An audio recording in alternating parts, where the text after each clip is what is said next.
चीख का official teaser आ चुका है। चलिए देखते हैं या भाई गो ना। निरहुआ सर की मूवी है, अमरपाल की। आदमी कितना भी गरीब क्यों ना हो सर, उसके लिए उसके बच्चे राजकुमारी की तरह होती। धीरज ठाकुर, अरे कहानी दिख रही है। चीख चीख, वाह भाई वाह, मानना पड़ेगा।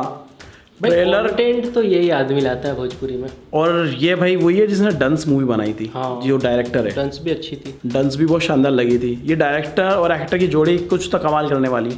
जिस तरह का टीजर काटा है ना भाई, मतलब मजा ला दिया है टीजर के अंदर। बस वो एक डायलॉग और वो शॉर्ट्स, उसके अंदर चीख लिखे हुए और शॉर्ट्स बदले जा रहे हैं, चीख लिखा हुआ और अंदर शॉर्ट्स बदले जा रहे हैं। वो मतलब बहुत दिमाग लगाया डायरेक्टर ने उसको कि ये टीजर भी हम इसको कैसे प्रेजेंट करें।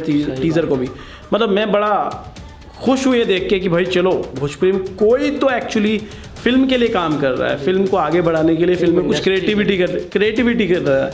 और अब इनकी फिल्म में हमारा नाम कन्हैया बा देखी थी हमने, दीनेशनल या तो निरहुआ की। उसके बाद में अब ये चीख लेके आ रहे हैं। ये काम मुझे ये देख के भी खुशी हो रही है कि ये वो पुराने वर्जन्स वाली मूवीज़ के रीमेक्स नहीं कर रहे हैं, ये एक्चुअली में एक स्टोरी बेस्ड मूवी लेके आ रहे हैं। तो ये भी देख के मुझे बहुत अच्छा लगा। बाकी ट्रेलर जब आएगा उस पर रिएक्शन करेंगे। आप लोग बताइए टीज़र का रिएक्शन कि आपको कैसा लगा, एंड हमारी बातें कैसे की लगी, रिव्यू हमारा कैसा लगा, ये ज़रूर बताना। अच्छा लगे तो लाइक शेयर सब्सक्राइब जरूर करना। मिलते हैं नेक्स्ट वीडियो में। Till then make love not war.